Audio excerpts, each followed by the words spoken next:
we we would like to welcome all our panelists and our participants, and please fill out a demographic survey so we can keep track of who's been participating in our session. Rain. So we'll give people a couple minutes to join the session. 1 second.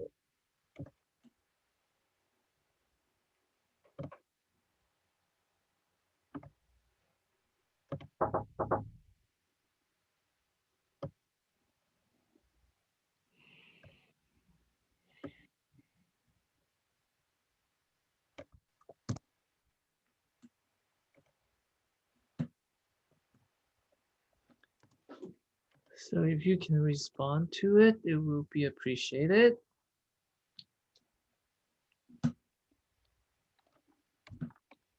Okay, so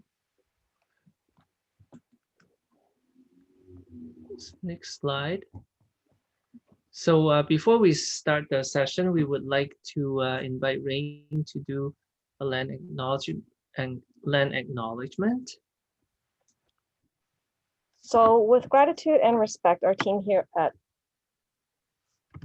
Protech honors and acknowledges that we are gathered on the sacred land covered by Treaty 13, signed with the Mississaugas of the Credit and the Williams Treaties, signed with multiple Mississaugas and Chippewa bands. Toronto is located on the Dish with One Spoon territory, a treaty between the Anishinaabe, Mississauga, and Haudenosaunee that bounds them to share the territory and protect the land. Subsequent Indigenous nations and all other newcomers were invited into this treaty in the spirit of peace, friendship, and respect to share and care for the resources of this land. We are aware of the ongoing impact of colonialism, racism, and other forms of discrimination and social injustices that disproportionately impacts Indigenous peoples and racialized communities here on Turtle Island, aka North America.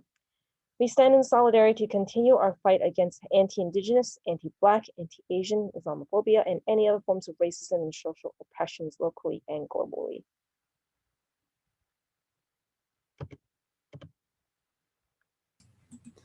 We are also doing it as a Facebook live stream. And if you and your friends are unable to attend the session, you have the opportunity to also watch our YouTube channel recording of the session. So I hope you can share and promote the sessions to all our friends and allies in the community. To ensure that we have a constructive, non-judgmental, and safe space for sharing our experiences, we would like all of us to respect certain guidelines. And we wanted to make sure that we have an environment that would not tolerate any online harassments of any kind. And if you can keep your mics muted unless you wish to speak, please type in the chat box or raise your hand in the reaction box. Ensure there's minimum background noises and movement, and dressed appropriately, and ensure that anything shown on the camera would not be offensive to people, and make sure that you do not take screenshots of the conversations here, so that to respect the privacy of the people participating. And please type in the yes, I agree to the guidelines once you have a chance to review them. So thank you. We'll also show that in Chinese. So before we introduce our panel of speakers tonight, we wanted to just do a quick poll to gauge your experience about LGBTQ dating. So in the area of LGBTQ dating platforms, have you experienced any racial discrimination personally? So please respond to the poll.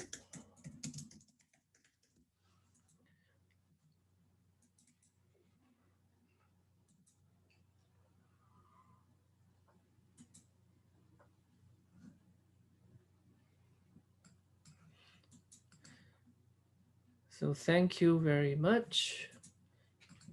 So we're going to start our panel discussion today. We have three very interesting scenarios that we're going to explore with all of you, all of us together. And we have three panelists who are long-term colleagues, friends from the queer Asian communities that I've had the privilege to know and work with for many, many years. So I'd like to really welcome Ryan Tran from ACAS, Karen BK Chan, and Andre Goh. So they have like vast experiences amongst all of them, and I'm gonna let them introduce themselves. So maybe we can all introduce ourselves first, and then we will start our scenario sharing. Ryan, would you like to start? Yeah, sure. So my name is Ryan. As Alan said, I use he, him pronouns, and I am a Vietnamese gay cisgender man. I was born here in Toronto, Canada. And currently I work at Asian Community Aid Services, or ACAS, as the manager of education and outreach. And primarily my work focuses around workshops and events for gay Asian men, gay East and Southeast Asian men specifically. Thanks. BK? You have to unmute yourself. Oops. Hi, everyone. My name is Karen BK Chan. I use either BK or Karen as my name. Feel free to take your pick.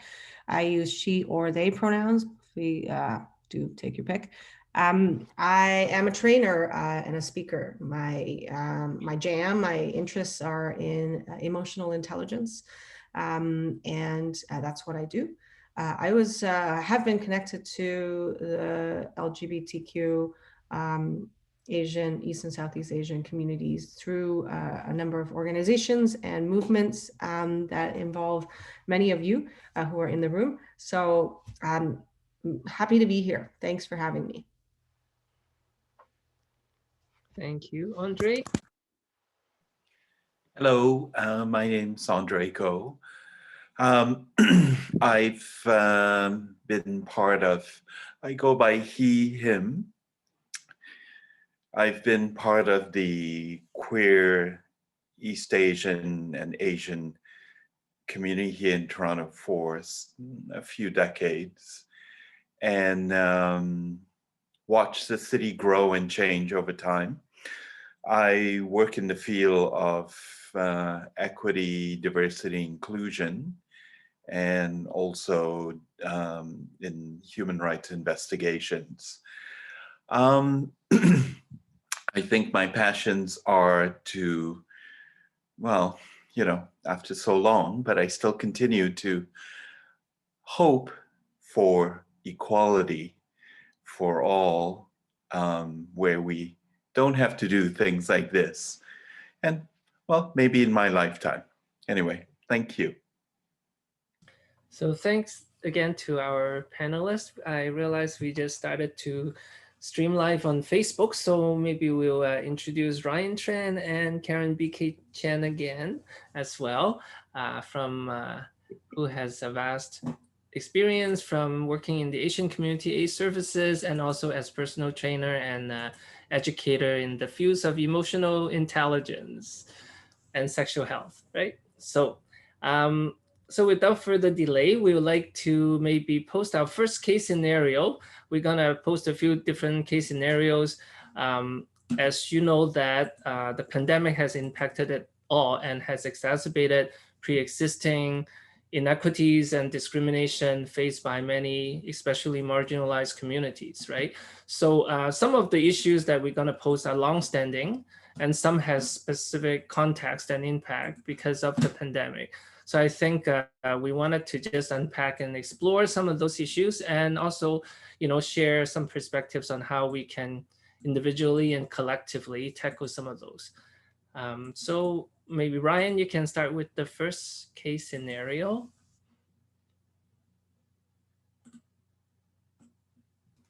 Okay, so I'm going to read it out. So this is a case scenario with Sean. Sean is a 26-year-old gay Korean man who uses the gay dating app Grindr to chat and meet other gay men looking to date or for hooking up for sex. He does not have a photo of his face on his profile as he is discreet and does not want to be outed of the closet, but he does have photos of his chest and torso. He finds that he is generally good looking with a physically fit body, and so he chats up with this guy named Top Gun, and they chat for about an hour, and their conversation seems to be going pretty well. They both like working out at the gym regularly, watching romantic comedies, and listening to Celine Dion. When the other guy asks Sean for a face pic, Sean decides it's safe enough to send it. Top Gun then responds, "I'm not interested. That's just a preference," and immediately blocks Sean on the app right after. So to get you thinking and reflecting about this scenario, we've prepared some poll questions.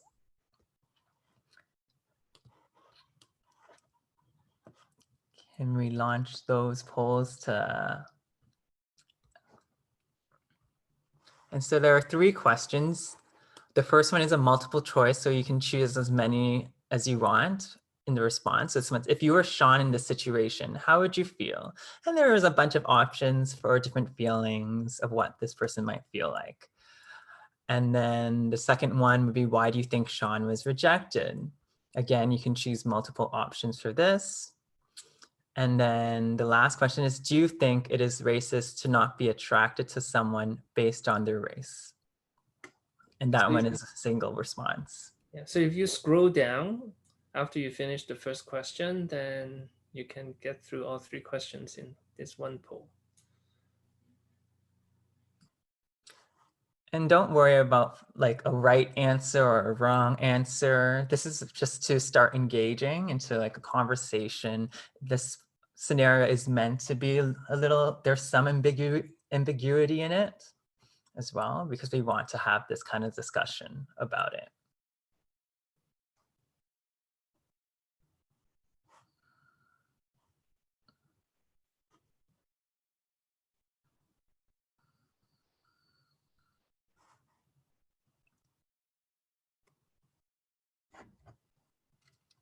Okay, so maybe Ryan, you want to continue that discussion? Yeah, you can bring it back to the slide with the description of the scenario, just so we can keep referring back to it. But there were a few points I wanted to at least touch on with the scenario. I think the most prominent one is really about dating preferences based on race.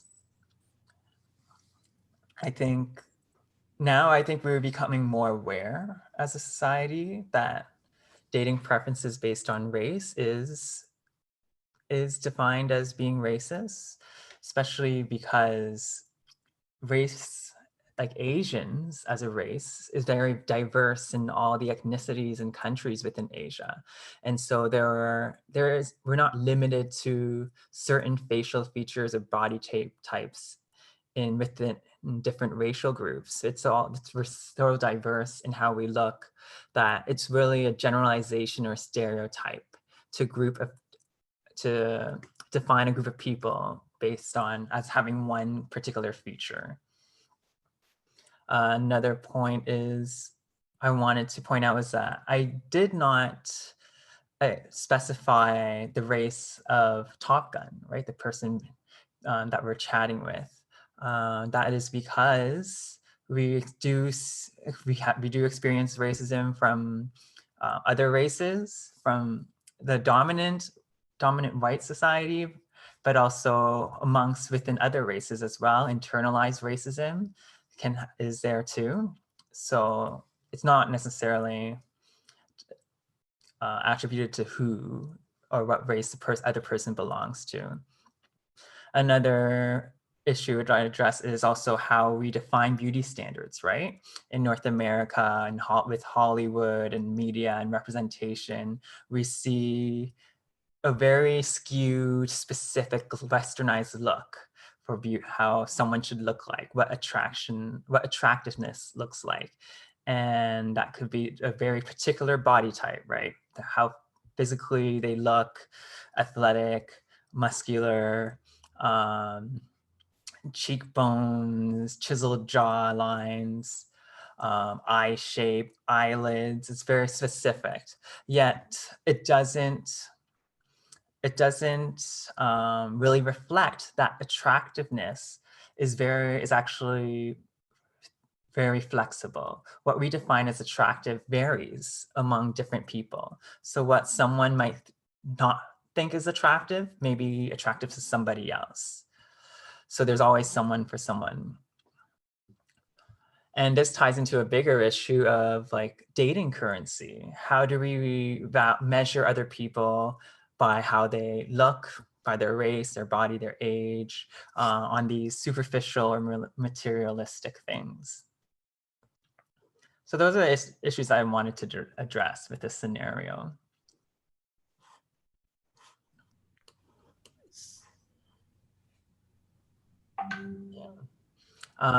If I have time, I can talk more about strategies in response to this. All right, so I'd categorize in 3 things. So there's strategies to cope. Right now, if you're thinking about Sean, if you're this person, what do they need at this moment, right? And usually it's about what can you control. So you can't really control how this other person is reacting to you, how Top Gun is reacting to you. You can't really force them to be attracted to you either. So then what is it internally, what do I need in response? And that could be like just needing self-care, right? Needing affirmations, being in spaces where people who look like you and share those common challenges as well, experience the same kind of barriers that you do. Learning more about how beauty standards are manufactured, the history in that in North America.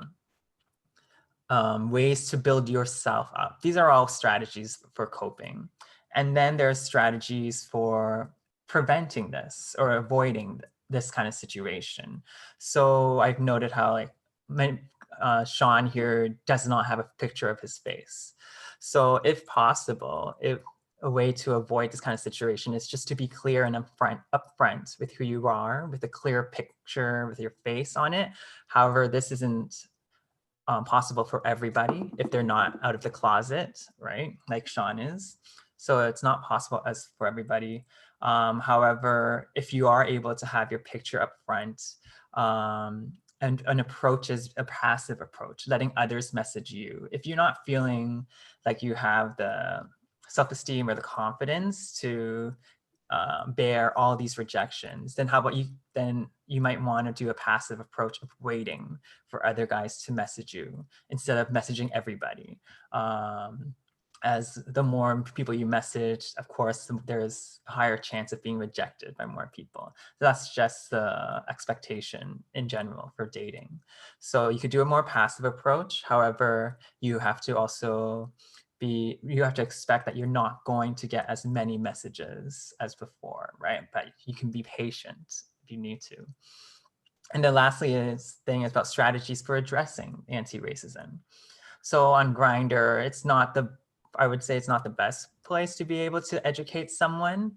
As you can see in this scenario, Top Gun, the other person just easily blocked Sean right away. So there's definitely no space there to be able to even address the racism in this situation. But if let's say he wasn't blocked, let's say you're in that conversation still. So if this other person is willing to engage, is willing to learn, then maybe you can have this conversation and that also depends on if you yourself have the energy and patience to educate in this moment as well. And that's what I have. Any thoughts, Karen and Andre? Well, I wanted to ask, what a great conundrum, right? Like it feels like, I think for me, the hardest part is what you hit the nail on the head. I think that's the saying about saying it is racism, and it's one of those situations that I feel like I can't do a lot about it. Like when you said you can't force somebody to be attracted to you. I have two questions for you, Ryan. One is, what do you think of the sort of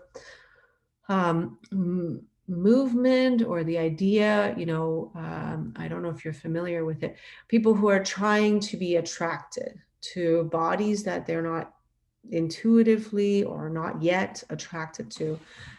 Namely, I've seen people do this with people with darker skin and also people with larger bodies. So I've known a number of people in social circles who are like pushing themselves to do it as an act of, maybe countering some of the conditioning toward racism, toward sizeism, and things like that. I'm just so curious what you think of all that. Yeah, that's a great point. Because even that's something I've experienced myself as well, like trying to push myself as to broaden my, I don't know, way to date other people. And I think that's always a great first step, just that willingness to expand who you want to be attracted to. I think part of that is also exposure, because again, what we see on TV and movies, it's always a particular body, a particular person, how they all look kind of very similar. And I think the more we expose ourselves to other bodies, to other sizes and races, it becomes more normalized. Because when movies feature muscular guys, it's obviously telling us that, oh, don't look at this other body, it's a joke, right? It's always being made fun of. But if we start changing that, the way it's presented, it also just helps reframe it in our minds as well. So I think it's repetitive exposure too. Andre? That's it's interesting that you both start talking about that, because one of the things that I find that happens more and more is that in general, dating or sex is lazy. Go for the easiest, go for the best. And default is usually what is available. So the things that you talk about, I always say, yeah, as Karen pointed out, it's almost like training yourself to see beyond and forcing yourself to see what has been described as utopia. Oh, I love someone who appreciates my mind, my sense of humor. But we never actually do that in practice, which is very interesting. And so it's funny that Karen talked about this, because I genuinely now say, yeah, it's not so much the body of the person as it is really, can he hold a conversation? Because if he can't, it's so not going to work. But what if I challenge you to try to date outside of that? Try to date people who cannot really have a conversation with you, just as a way of being less narrow. I mean, I come to this question in also through a very different connection. As a sex educator of many years, I often work with people who are trying to connect with their desire, right? Because they can't feel anything. And they're just like, they've decided how they feel, they follow that. And often, it might be in heterosexual, cissexual kinds of relationship. A woman might think, I do what my husband wants. And then later on in life, she's like, I have to connect to my desire. And so I often am working with people with the opposite kind of situation, where they're like, I'm done telling myself what I want. I want to know what it feels like to just want something. It's so hard to connect to that that idea of like, that's what I find hot, right? So often the gaze is turned from the outside in, so that I think this is a condition often of femininity, of like, if you desire me, then I'm hot for you, I guess, because I'm hot to you. So yeah, it just brings up all these interesting questions of like, how do we access our desires? And as queers, like, you know, many of us had the lived experience of trying to force ourselves away from our desires because of homophobia, transphobia, and so forth. And so how do we find that beautiful balance between, I am doing this, you know, for the right reasons this time? Mm-hmm. Yeah, I think there is a lot of kind of evolving dynamics also as we grow older and as we also broaden our experiences. So I don't know if Andre wants to respond to that, but maybe in the interest of time, we could revisit this later, because I think this kind of thematically will probably kind of connects through our different scenarios as well, right? So, and I think the next scenario will kind of broaden it to a little bit more the pandemic context beyond just sexual desires and things. So maybe we can play the second slide, and Karen. Oh, actually, Karen can. Oh, did we? What is poll 3? No. Yeah. Take it away. Okay, so here's a scenario. There are 3 characters involved. Ash and Bo, A and B, are partners. They've been going on socially distant dates together with C, who they met online. So things are going really well, and Ash and Bo really want to invite C into their bubble once lockdown is over. The plan is to have C come over to their shared apartment for delicious meals and sexy times. Ash and Bo live in an area of town where there's a high COVID positive test rate. It's also a working class area of town that has a high BIPOC, Black, Indigenous, people of color population. Now, Ash and Bo think differently about something. Ash thinks that they should tell C what area of town they're in so that C can make their decision whether to bubble up with them with full knowledge. Bo thinks it's unnecessary information and should have no bearing on C's decision. So the partners are fighting. So Ash says something. Go ahead. It's racist and classist to try to paint the city with one stroke. Truth is, we're not all in this together, and BIPOCs are at much higher risk. Poor people are at higher risk, and those are people we come in contact with. Those are the people we are, Bo. Why are you trying to pretend it away? Bo is quite surprised to hear this and says, no, actually, it's hurtful to label an area of town as dangerous. Don't you see what you're doing? You're saying, be careful, because those people live here, like they, like, and we are vectors of disease. So if that's not perpetuating racism and classism, I don't know what is. So Ash and Bo are in conflict about whether to tell C this piece of information about where they live, because where they live has meanings. It's not just like, can you get here by transit? It's really about, in this case, do we tell C where we live, and therefore it might mean something about their COVID exposure, their risks, by being A, in our area, and B, with us, because we live in this higher risk area. So I was interested in this scenario. I don't know, did you want to put the poll up? Okay, let's do it.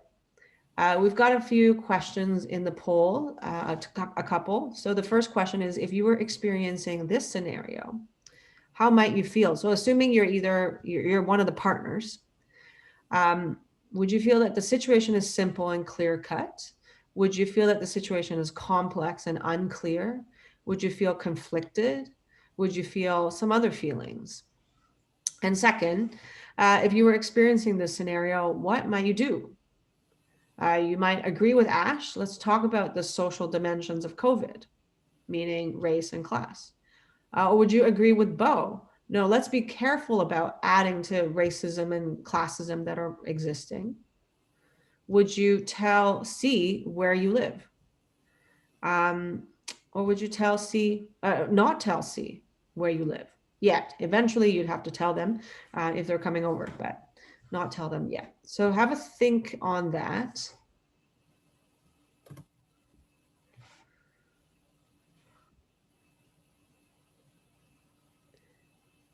And if you're just arriving, we are discussing a scenario where two partners, Ash and Bo, are fighting. They're debating whether to tell a potential third, a sexual partner, where they live. They happen to live where there is a higher risk of COVID positive testing. They happen to live where there are more poor people.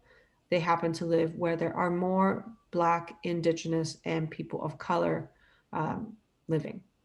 So they're debating whether to tell C, their potential sexual partner. So maybe another 10 seconds or so and we can end the poll. And if you have access to the chat, you can also go ahead and type in, your thoughts on, how you feel, what you think, but also what's at stake here. What are the issues that are coming up for you? What is most compelling and interesting to you? All right, I'm gonna end the poll now. And we can have a look at the results. So we've got a number of people, a couple people saying it's complex and one person feeling like it's pretty simple. We've got two people saying they agree with Ash. We should talk about social dimensions of COVID. We should talk about who's getting COVID and where, and connect those things to racial identity, connect those things to class. And one person says, go ahead and tell C where we live. Okay, great. There's a lot that comes up for me in this scenario. And I actually want to start by asking my co-panelists, like what would you do? What do you feel? Is it clear? Do you have strong opinions one way or another? Do you want to start, Andre? Yeah, it's a lot of thoughts. I'm not sure I have a clear-cut answer at this point because I'd want to have a longer discussion. Ash and Bo, like if I was either or, I want to talk some more and get a better understanding.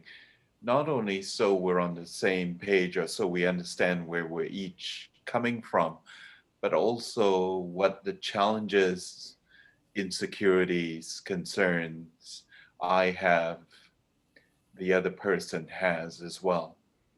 Of course, you would make it more complicated. I see a comment from Rain also adding to the complexity. Rain says, I would tell C not because of COVID, but to see their reactions of what they think about the area and the people. Kind of a classic way of getting a sense of this person that you're still trying to get to know. That's really wise. What are your thoughts, Ryan? Yeah, I like this scenario just because of the complexity of it.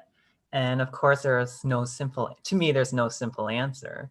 But when I look at this scenario, I first think about the parallel of this with the HIV stigma and the community of gay men, right? This community of gay men has been so highly stigmatized with having HIV, right? And it's still prevalent today in this group. Yet how do we balance out that, not all gay men are gonna become HIV positive, but yet there could still be a lot of fear in that. So there's a parallel to that to me. And then I also think about the gradient of risk, right?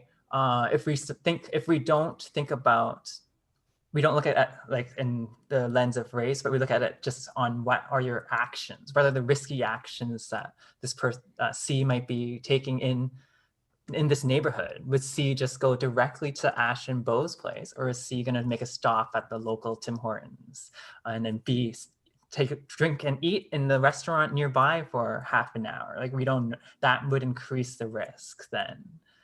So I would look at the action risks versus the who is there.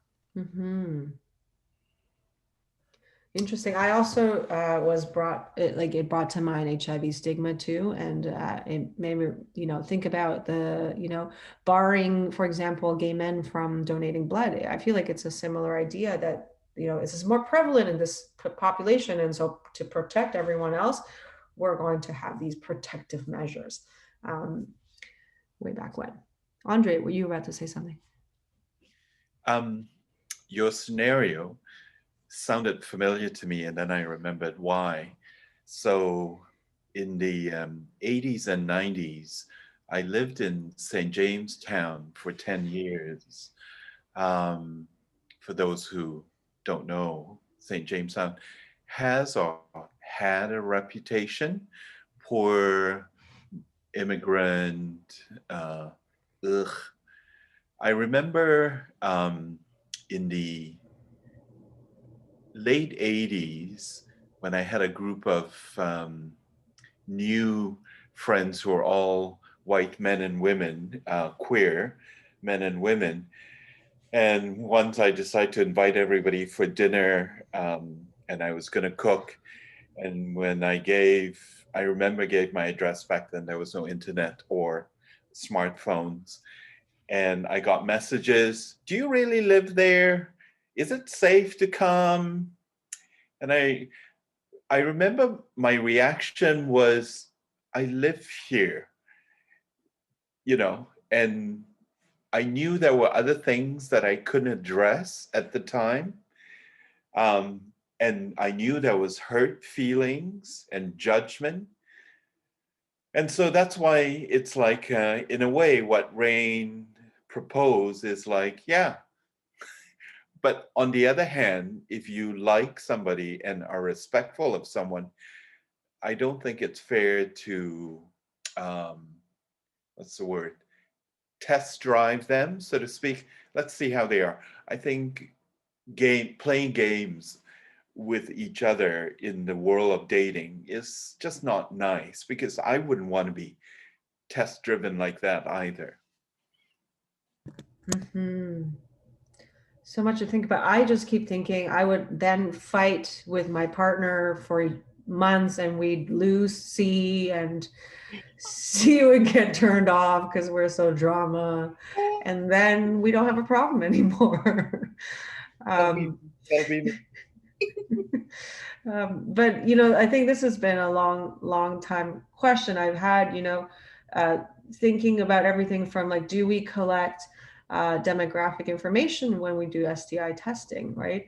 And how powerful it is to have data to support communities that are more affected by certain things, so that we get more resources, right, to address those effects on our communities. And at the same time, by collecting the data, do we make it easier to stigmatize, against us? So I don't have an answer. Anyone else want to add in? I know that we've got lots of folks on this call that have a lot of experience in HIV, especially communities. So if anyone wants to make a comment, you can raise your hand in the chat box and things. I guess like I've worked in a very stigmatized area of town for many years, and I certainly see the impact of how it does to the sense of identity, but I also see a lot of resilience and pride that people develop because people realize that despite all the media portrayal of our area, this is not what we are all about. So I think sometimes we do need to stand out and challenge. I think that's parallel to people with HIV, there's a parallel to LGBTQ and other marginalized groups, because we are often just painted with one stroke, right? And the stigma is highlighting, what the societal norm doesn't understand or endorses traditionally. So I think there is value into sharing, but I think it has to do with the readiness and comfort of the person where they're at. I don't think it's about there's no standard or politically correct answer to that. I think it has to be contextual. Yeah. So I think that's very interesting. And I think, the pandemic certainly is not just about, sexual health in any context is not just about sex. I think there's so many things that comes into play, right? And I guess Andre's case would bring into another dimension. Maybe we can start with that and then. Okay. So I want to present a scenario here. David is a 50-year-old single Asian man. He recently got out of a long-term relationship with another South Asian man and is coming to terms with being single and older.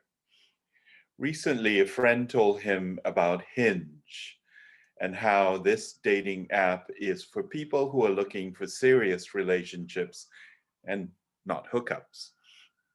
David signs up. Within a day, he gets a like from a man about his age. The man is white and also single. They meet in a park and walk a little. They ask each other questions about their past. David learns about Fred and learns that Fred was with an Asian man for over 30 years before his partner passed away.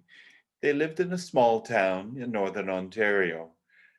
Fred's job opportunities dried up during the pandemic, and so he moved to the biggest city, and which is where they've met.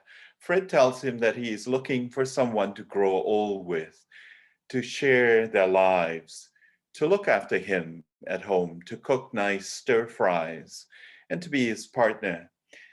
David also learns that Fred is looking for someone who might be described less than equal, almost like a sub. And I think what I meant to say here was submissive, not sub in the dominant and sub. David is in unfamiliar waters and is confused. Fred is smart, intelligent, decent looking, and appears to be serious about their connection. But there's some nagging feelings for David. He's confused. And so I pose these sort of general questions for you and what you think about that. Do you think David is overthinking this? After all, it is the first date. Yes. No, it's a bad way to start. Maybe there's more to it. I'm wondering what you think might be issues at play here. Power, privilege, assumptions, racism, being othered, issues about city versus rural, issues about age. Do you think it is harder for someone in their 50s to find love? And I pose these questions because I'm part of a group of older queer Asian men who meet socially because we find that there's very little support services available for us. We're almost caught in the middle. What's available for, I'll use the term general population, what's available for seniors, and then what about all those in between? So there's also some realities here. So I'm also curious to see what you guys think. And I see that everyone's had a chance to respond. And looking at this, don't we have a diversity of answers? which is kind of good and kind of annoying because now like we really have to talk about it. Some say yes, some say no, some say maybe. Issues at play.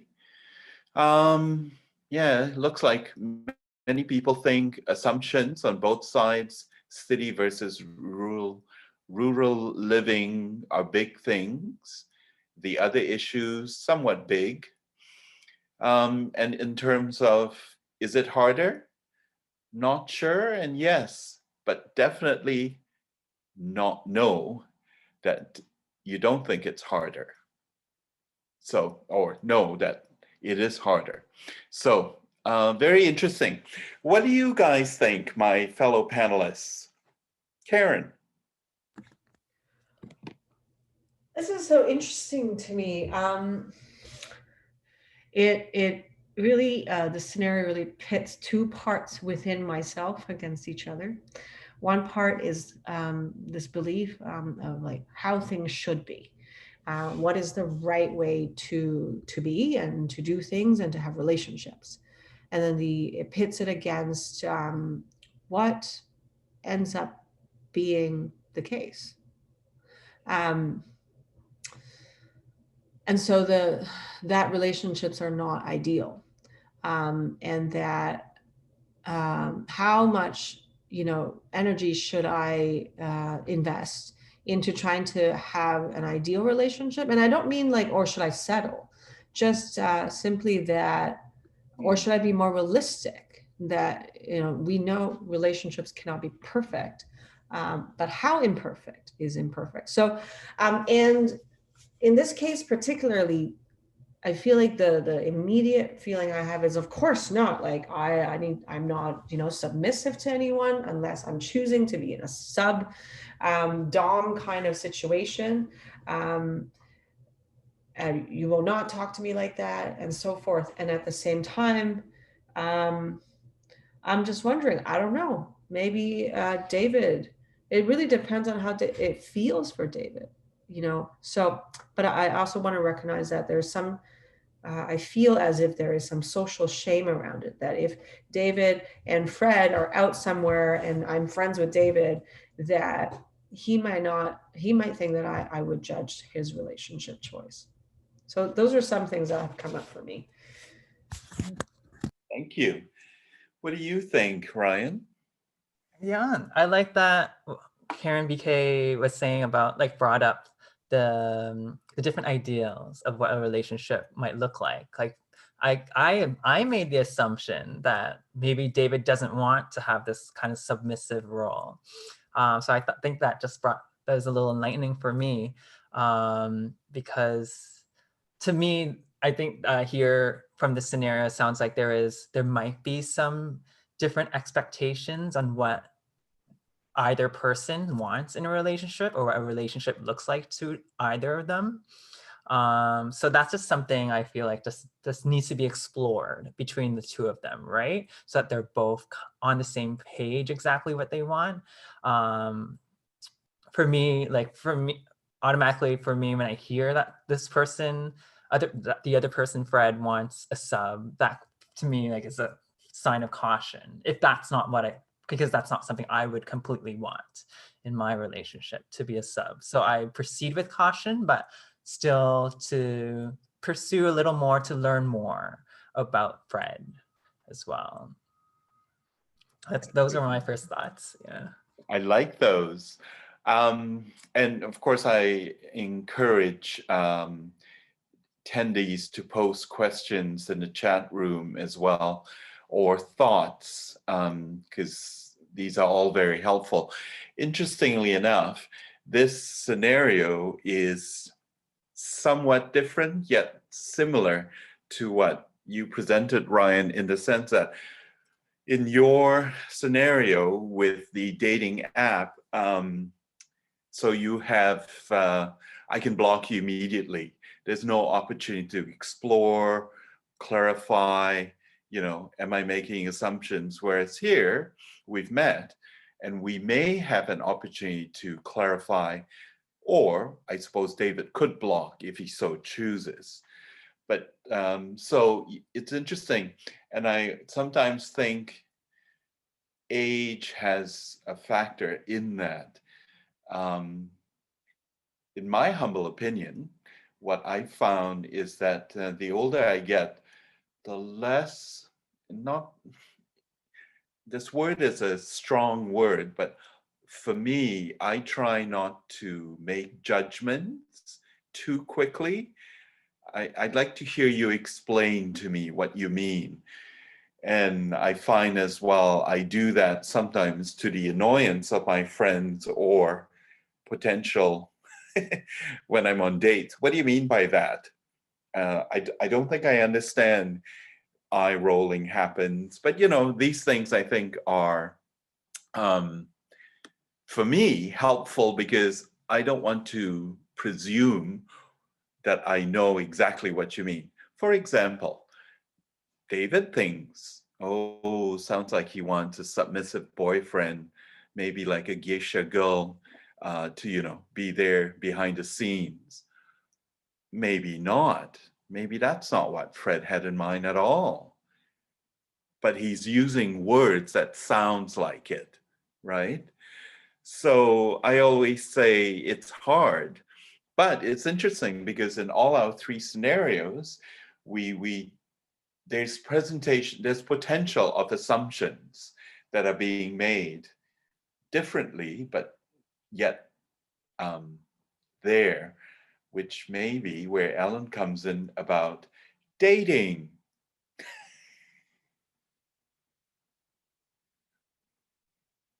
What do you mean?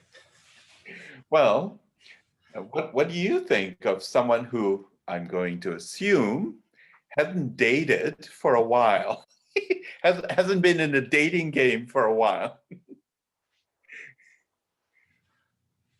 Well, that's why it's really quite unfamiliar to me, because I haven't been actively dating outside my relationship for quite a long time. But I think with any relationship, even like when you explore more uh, casual connections, sometimes you have more attractions to other people, or sometimes you're trying to develop, closer relationship, and then you're not sure whether the other person is interested in more. Those things will always come into play anyway, right? Because once you get closer to a person, then all these other issues about assumptions, about power differences, about your social locations come into place, regardless of whether you're exploring like casual sex or serious relationship, or even like really close intimate friendships.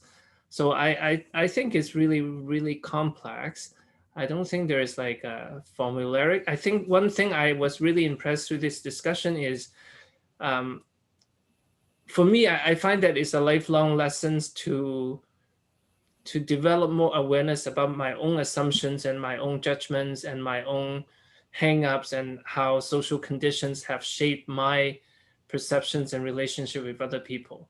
And I don't think like I've ever stop learning about that, because every person I meet, every new relationship I develop, whether it's romantic or friendship or collegial or whatever, all those always comes into play. Yeah, and so maybe Rain, do you want to share a little bit about your perspective? Yeah, before I share my perspective, I just want to say one of our participants wrote in the chat box. So I'll just read what they say. Transparency is best, and luckily maturity is in your side. When I was single in my 40s, I didn't hold back, and I would say straight up, sounds like you want a sub, am I right or completely off base? Because that's not what I am looking for, so don't want to waste anyone's time. So that was one of the participants that mentioned that. Dating definitely changes over time as you get older. Within like, within the groups with like a lot of like lesbians or feminine folks or trans folks, as well within different cultures, it's also quite different. Like if we're talking about within like the Canadian context, within even just the Toronto scene, um, like people look for things, right? Like I mean, I look for things, right? Like, and as I think Ryan mentioned, like there's dating capital, like that stuff exists, right? And for me, I guess when I look at it, it's not so much about the race. Sometimes it's about the dating capital. Like, you just have less to bargaining chips, right? And that causes like so much, that puts so much pressure on like your own sense of value and worth, and depending on your past experiences as well too, right? And then like if I hop into a different culture suddenly, like if I were to like enter into like, I have the privilege of being able to look into like, say the Asian culture, and like, the non-English speaking Asian culture, right? And suddenly my capital is completely different, right? Like my popularity is completely different, right? I mean, there are a whole slew of other issues that come up when I'm in that scene, but we don't want to make assumptions, but I think like how we see our own worth plays so much into the queer community, because we're so used to not being valued by society. And then when you get into like the trans community, right? Like you ask every single trans person, they will tell you that if they transition, like if they were to like go on hormones, like their dating capital drops significantly, right? And that plays into factor, right? And I'm talking about like in the North American scene, right? Like if you're trans in like the Asian community, I can't even imagine what that's like. Not there yet. I don't know if I want to be. So that like, yeah, it's difficult. Mm-hmm. Yeah, definitely. So I noticed that we're actually having a wonderful conversation. That's why time seems to pass very quickly. So we are kind of at 9 already. So I just wanted to, first of all, thanks everyone for your very exciting conversation. But I think maybe just bring us back to a closing kind of comment. What are some of the, I guess, interesting ideas or thoughts or strategy that you've kind of think about or thought about during the pandemic in terms of like cultivating or supporting, positive relationships in your life? Maybe we can share that and as a parting gift to our community members. Who would like to start?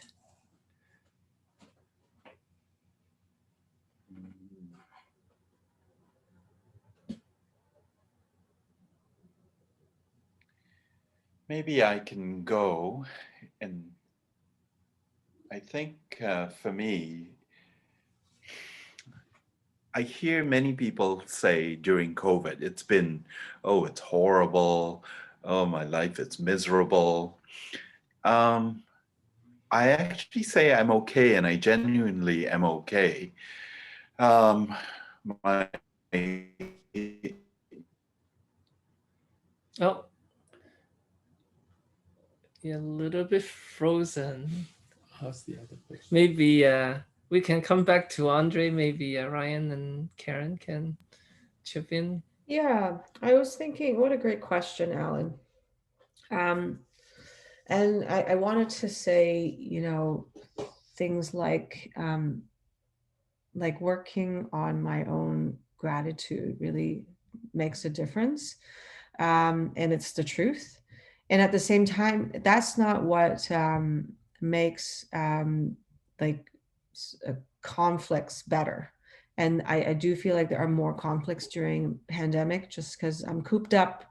I'm limited in so many different ways, and I have a limited number of people to take it out on. So more conflict. And so I actually, what has gotten me by in my personal relationships is actually apologizing, is actually like sincerely apologizing more readily than I have ever been ready to do so. So that's really helped me through. Thank you. So Andre, you were frozen before. Just soon after you started, would you like to? Yes, you are unfrozen. Okay. I think during one of the nice things about COVID for me is Finding the small joys in life, the smallest things bring joy. For example, if I could do a short walk each day, I feel amazing about that. If I had a nice chat with a friend, that's great. So small joys is what it's almost as if relearning to um, shrink my expectations of, I should travel. I should be on a beach. Yeah, okay, but maybe one day. In the meanwhile, this is okay. So that's my parting gift. Ryan? Thank you. I guess I would say that I think there are definitely challenges that both sides experience, whether you're living alone or you're living with a partner. I think in both situations, it's new, different challenges come up. So I live with my partner, and it has been it's been up and down. Of course, there is conflict sometimes. And though what helps me get through is what Karen BK said about gratitude as well, appreciating also the positive moments together. But I also appreciate the times when I'm alone too, because when I'm alone, I've been able to find things that I can work on for myself, guitar playing, finding a hobby that I really enjoy for myself. So those are kind of like two sides of the coins of how you can enjoy either living with a person or living by yourself. Great. So thank you so much once again, our panelists. This concludes our session on tonight. So if we can ask our participants to just fill out 2 quick exit poll questions about whether the forum has increases your awareness of some of the issues affecting our community, and also bring new ideas about strategies, that would be much appreciated. While we're waiting for your response, we would also like to promote our next session next week. This will be our last Resiliency Dialogue workshop for the year 2020. And we have a distinguished panel once again with Kay Shaw from CCNC Toronto, Olivia Chow, and also Alfred Lam from CICS, who will be talking about issues related to discrimination and racism when you're accessing public services, which includes, a lot of the government services, but also, anything that is publicly funded can be considered that. So it has a huge impact on our lives, and we would be able to hear from people who are working in government, who's been part of government, or who are also working from helping community to access government services. So please join us next week for our last resiliency workshop, resiliency dialogue workshop for the year. So thank you very much. And also we also want to remind you that we have our community partner showcase that are being launched every Tuesday evening, and we have 2 more coming for the year. Last week, we in recognition of World AIDS Day, we have Ryan's interview from ACAS, so not too late to tune in our YouTube channel to check out the interview with Ryan and his coworker Alex, who runs education and support programs for ACAS. And next Tuesday, and this week we have Anna Victoria Wong from CFSO, Community Family Services of Ontario. And next week we have the Executive Director, Moy Tam, and also Alfred Lam, the Director of the Welcome Center from Center for Immigrant and Community Services, one of the largest social service agencies in the Chinese Canadian community. And then for the holiday season, we have a leader from the Queer Asian community, also a leader in the Asian Canadian Comedian Network, Vaughn Sundara, who will share some of his interesting experiences with us. So please tune in to our YouTube channel and check out our programs. So thank you very much and good night, everyone. Thanks, everyone. Good night. Night. Good night. You can stop recording.